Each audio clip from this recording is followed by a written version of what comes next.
Estamos em contato com o Henrique Zimmermann, jornalista correspondente internacional, colaborador do IB, Instituto Brasil-Israel, para trazer informações para a gente sobre esse dia histórico. O Henrique está aqui já na conexão com a gente. E eu me lembro que no dia 7 de outubro, Henrique, eu estava aqui no Revista CBN, conectando tanta gente sem saber o que estava acontecendo, né, depois daqueles ataques terroristas que aconteceram. E a gente conectou muitas pessoas em Israel. E agora, 15 meses depois, na torcida, na longa torcida que a gente teve ao longo desse tempo por um cessar-fogo, queria muito conversar com você sobre algumas questões, né? Primeiro que tem muita desinformação, né? Até pela distância que a gente está da região do Oriente Médio. Então, primeiro eu queria perguntar para você, atualizar informações do que está acontecendo agora. Já há informações sobre as reféns libertas? Já há informações sobre os prisioneiros palestinos que Israel devolveria para o Hamas? Qual é a situação de momento, Henrique? Muito obrigada pela conversa aqui com a Revista CBN. Boa tarde. Já quase noite aí para você em Israel, né? Aqui já está, já é noite. Petri, é um prazer estar contigo de novo e num dia tão importante, tão histórico, tão significativo. Há 1 minuto e meio, Pétria, as 3 reféns israelenses, Romi, de 24 anos, Emily, de 28 e Doron, de 31, que estiveram 500 dias nos túneis de Gaza, acabam de se reunir com as suas mães na fronteira. Chegaram da fronteira há meia hora. Elas estavam num carro do Hamas, rodeado de homens armados, todos tapados, de preto, com os seus uniformes, com as caras tapadas, até com óculos escuros, para não ser identificados, armados. Mas o problema não eram esses homens, era a multidão que tentou assaltar o carro de onde elas estavam. Eu acho que foi um dos momentos mais perigosos que elas viveram ultimamente, mas eles quase que dispararam para o ar e ameaçaram a multidão e conseguiram entregar as 3 jovens à Cruz Vermelha. A Cruz Vermelha, pelo seu lado, passou ao exército israelense e ali numa base na fronteira estavam as 3 mães que pediram vir recebê-las lá. Foram as únicas. Há todo um protocolo de como tratar reféns, porque não há muita experiência neste tema. Nunca aconteceu uma coisa assim em Israel, na Claro. história, que houvesse reféns civis e sobretudo jovens. Uma que estava a dançar, dançava numa festa num kibbutz que durou toda a noite, e outras 2 que estavam em pijama nas suas camas quando apareceram homens armados e as levaram para Gaza depois de ter matado os seus parentes. Tudo isto, eu acho que nem elas sonharam que chegaria o dia da sua libertação. É o princípio de um longo processo que deve levar à libertação de 98 reféns que estavam em Gaza, agora 95, vivos ou mortos. Eu temo que haja muitos mortos, mas também algumas dezenas de vivos. E a troco disso, eu estive esta manhã, Pétria, na base, na prisão de Ofer, que é uma prisão de onde se concentraram desde esta manhã 95 presos palestinos, entre eles 70 mulheres, 9 menores e outros, que se concentraram lá, fizeram-lhes testes médicos e estavam preparados para os entregar agora. Eu imagino que nos próximos 20 minutos vão começar a sair os ómnibus com presos que vão ser levados para Ramallah, para a Cisjordânia, para Gaza e para outros lugares. Ou seja, é um momento histórico no qual vemos a primeira fase de uma operação que vai ter muitas dificuldades. Vê lá, o Hamas tinha que ter entregado a lista destas 3, os nomes destas 3 jovens, ontem à tarde, E demorou. demoraram 8 horas, e por culpa disso o cessar-fogo foi adiado, não começou esta manhã como devia ter começado, começou só ao meio-dia. Coisas como esta vão atrasar o processo, vão complicar o processo, mas eu espero que se consiga concluir e quando o último refém volte para Israel, vivo ou morto, vamos ver Israel retirando-se da faixa de Gaza e provavelmente isso significará o fim desta guerra, a guerra mais longa da história de Israel. Que coisa. Eu queria entender um pouco, Henrique. Bom, você falou que são 75 mulheres, né, nesse primeiro grupo, mas Sim. são pessoas que foram, são presos de guerra, cometeram algum crime contra Israel?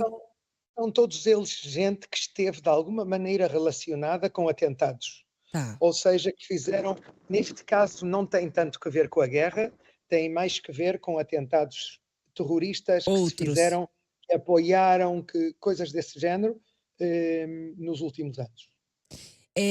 Eu queria saber um pouco como está a população hoje em Israel. A gente também teve imagens da população palestina voltando a pé, né, naquele cenário destruído de guerra. Todo mundo perdeu, Totalmente. né? Todo mundo perdeu, uma cena de cortar o coração.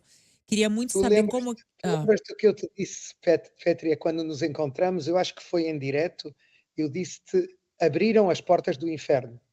O dia 7 de outubro de 2023 abriu as portas do inferno. Foi o atentado maior da história da humanidade per capita. Ou seja, é como se nos Estados Unidos, no dia 11 de setembro, houvesse 40 mil mortos num atentado. E não 2.900, quase 3.000. Ou seja, falamos de uma tragédia de uma magnitude que eu acho que, Pétria, dentro de muitos anos, os nossos filhos, os nossos netos nesta zona do mundo vão se perguntar onde é que tu estavas naquele Verdade. dia negro de 7 de outubro, quando 6.000 pessoas de Gaza, 6.000 homens armados, parte deles outros civis, entraram no sul de Israel para matar, violar, queimar e sequestrar seres humanos, sobretudo seres humanos que apoiavam a paz. Ou seja, nestes kibbutz que foram atacados, era gente que alguns deles dedicava as suas vidas à causa da paz. Uma delas era uma mulher que eu acho que deveria receber um prémio póstumo, Vivian Silver, que eu cobri como 3 dias antes da massacre. Ela fazia uma marcha com 1.500 mulheres judias e palestinas em Jerusalém a favor da paz, e 3 dias depois foi queimada viva na sua casa Meu por Deus. terroristas, por gente que vinha simplesmente para matar. Esse é o ponto, né, Henrique, do extremismo, não tem parâmetro, não tem como a gente conversar sobre política ou até a questão de 2 estados que é muito levantada, né, a questão da oficialização de 2 estados ali, que é muito difícil por parte, do governo de Israel hoje, mas que é impossível por parte de um governo extremista, aliás, de um governo, né, de uma liderança extremista como o Hamas. É por aí? O Hamas não quer um Estado palestino. Tu sabes bem, Petria, que eu entrevistei todos os líderes do Hamas, todos, Uhum. talvez menos um, e reassinuar aquele que Israel matou agora durante a guerra e que era o arquiteto de 7 de outubro. Ele não o conheci, mas todos os outros, desde o fundador Ahmed Yassin até o Ismail Haniya, que Israel matou no Irão. No Irã matou numa operação quando ele visitava as guardas revolucionárias, o lugar mais protegido do Irã, e dormia e explodiu a cama dele e ele morreu. Ele também, todos eles, eu estive com eles dezenas de horas, e eles diziam muito claramente, Pétria, nós não queremos um Estado palestino, nós pensamos que quem negocia um Estado palestino é um traidor, e nós não queremos um Estado de Israel. Nós queremos um Estado islâmico, diziam eles, em toda a região, que inclua o Israel atual e a Palestina laica, que a autoridade palestina gostaria de criar.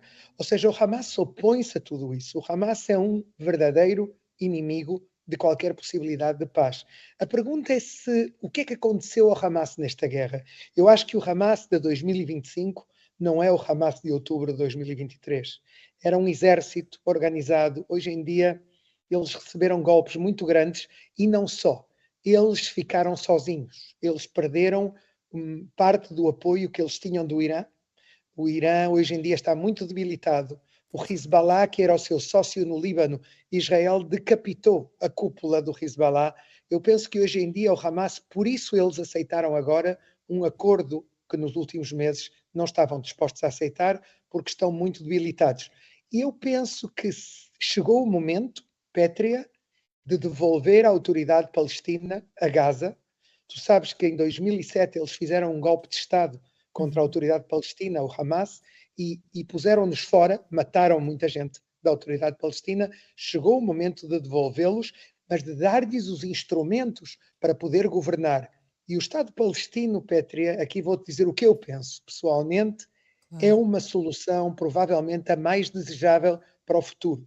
mas é preciso criar as condições que deem segurança às duas partes, que as duas partes não sintam que amanhã pode haver outro 7 de outubro, porque enquanto houver insegurança, ninguém vai aceitar um Estado palestino.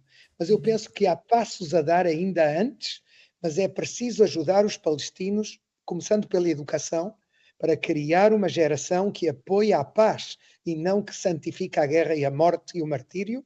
É preciso fazer isso. Isso é um processo que vai demorar anos.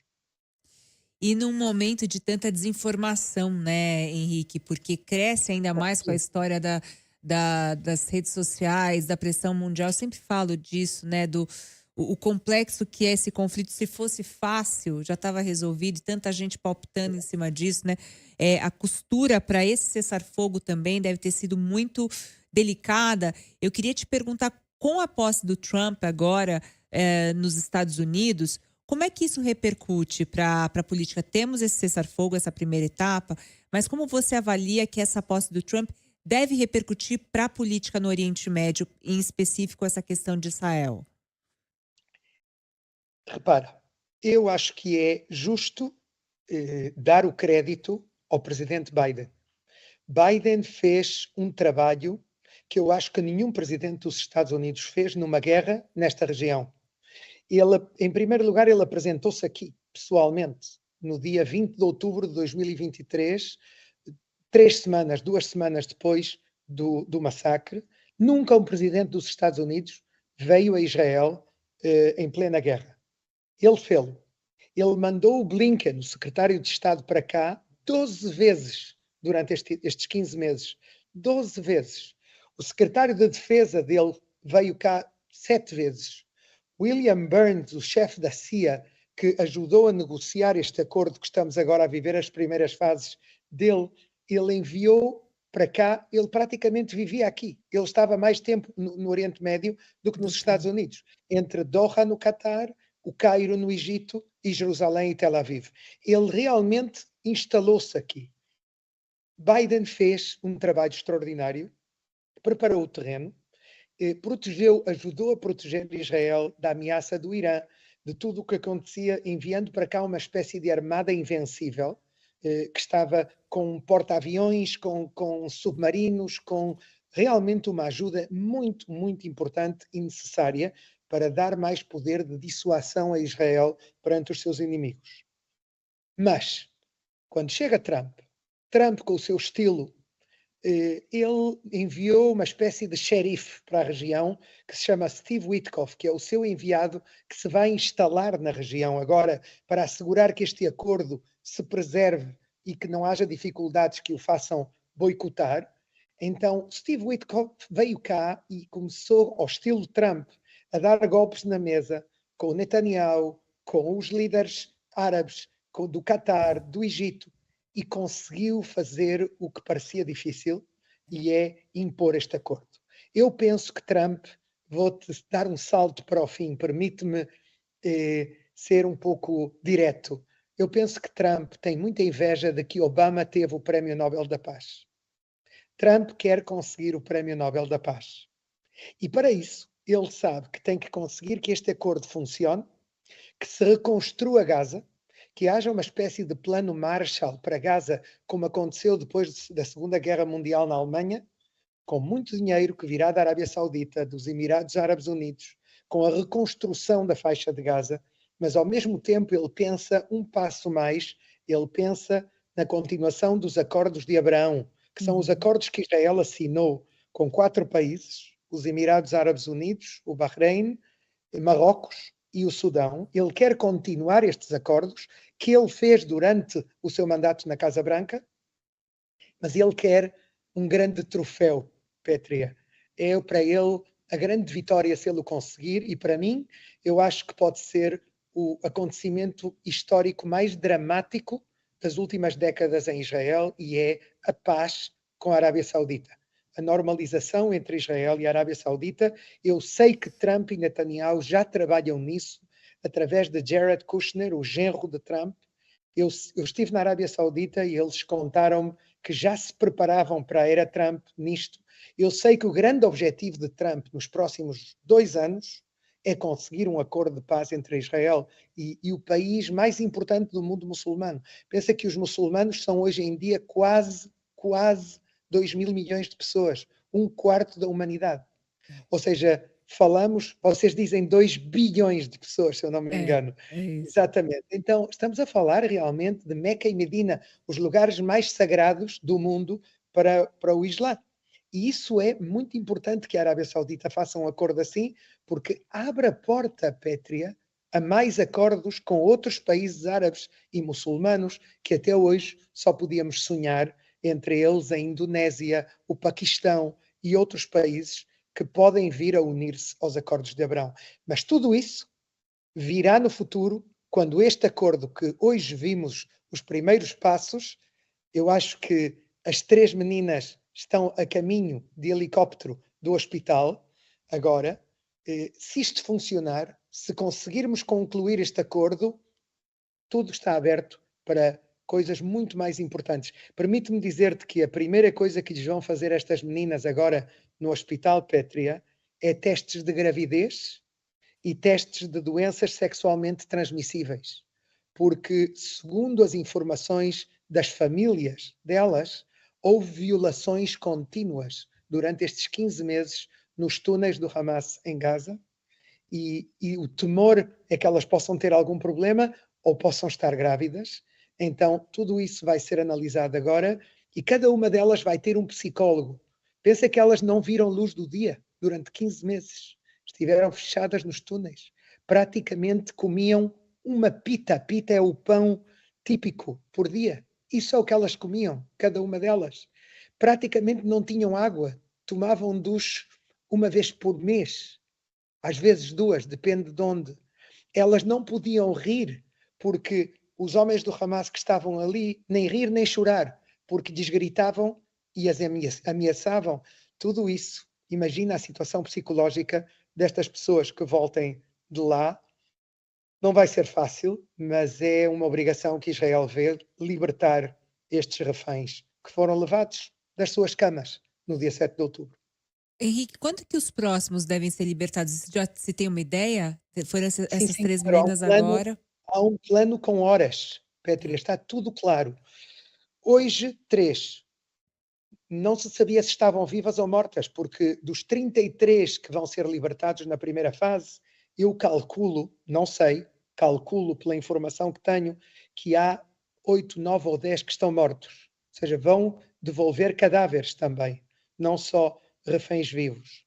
Reféns que eles mataram durante este período ou que foram mortos em ataques israelenses em Gaza. Também isso pode acontecer em alguns dos casos. Em qualquer caso, vamos ver cada sábado 3 ou 4 sendo libertados e no fim, quando passem 6 semanas, veremos 12, que é os restantes que há dos 98. Eu imagino que vamos ver também, como te dizia, muitos cadáveres, entre eles os cadáveres do refém mais jovem da história da humanidade, Bebê. que tememos que está morto, que se chama Kfir Bibas, tinha 9 meses quando foi sequestrado, um ruivo, aqui chamam de Gingy, um ruivo que com a sua mãe e o seu irmão de 4 anos, a mãe chama-se Shiri Bibas, foi sequestrado, também com o pai foi antes, depois a mãe e os 2 filhos, há uma imagem da mãe com os 2 filhos ruivos nos braços, com medo nos olhos, sendo levada para Gaza. O Kfir cumpriu ontem, se é que ele está vivo, 2 2 anos, anos. mas a informação que temos, ou seja, passou grande parte da sua vida nos túneis, mas a informação que temos, eu temo, é que não estão vivos, que eles já não estão vivos, os 3, nem a mãe, nem os filhos, talvez o pai, Yarden, ainda esteja vivo. Sabemos que o pai se resistiu fisicamente quando o sequestraram e então fecharam-no numa jaula dentro de um túnel. E ele esteve até agora numa jaula, mas ele está na lista dos que podem vir a ser libertados.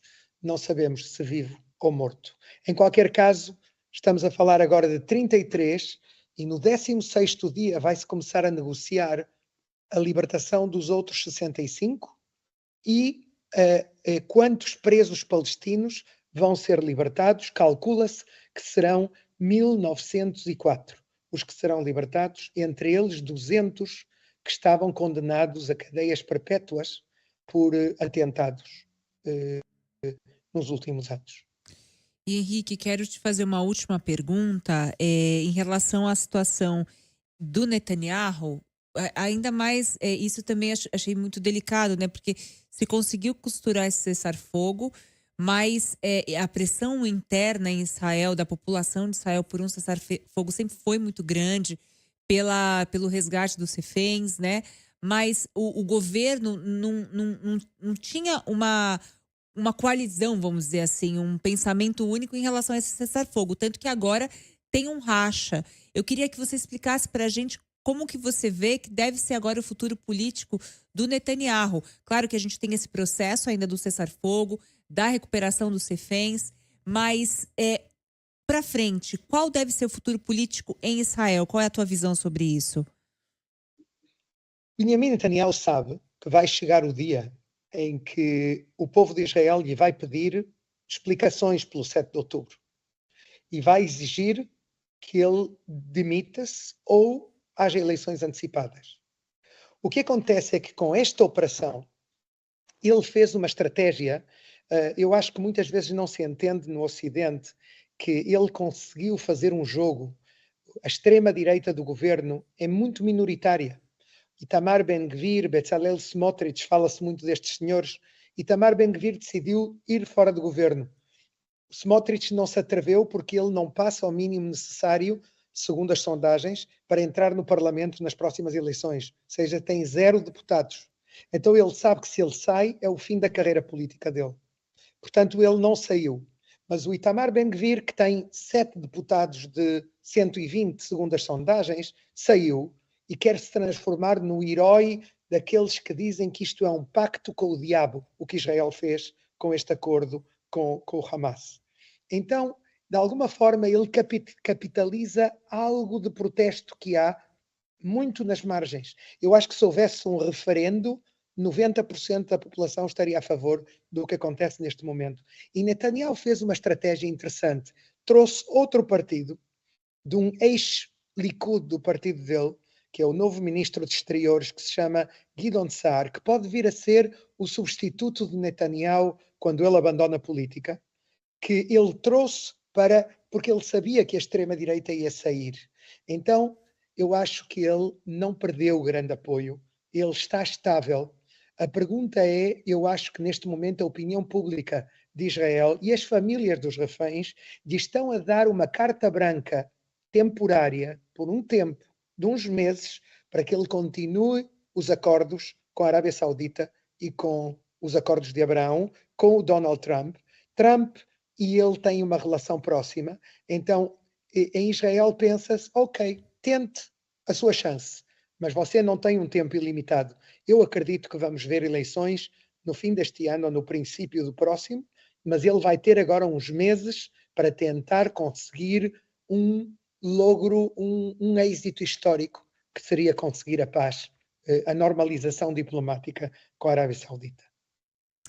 Henrique Zimmermann com a gente hoje aqui no Revista CBN, nesse dia importante para o Oriente Médio, para a política no mundo, contando aqui um pouco para a gente como está esse domingo de cessar-fogo, libertação de reféns. Israel também devolve para Hamas prisioneiros que estão agora em Israel. Henrique Zimmermann, que é jornalista, correspondente internacional em Israel, do IB, Instituto Brasil-Israel. Henrique, sempre muito bom falar com você, a tua clareza e explicações a fundo de quem está no lugar, de quem conversa com fontes e pode trazer aí para a gente essa visão bastante clara. Muito obrigada, bom trabalho para você e que É tenhamos sorte sempre um nesse prazer momento. falar contigo, Petria. Até sempre. Henrique Zimmermann com a gente hoje.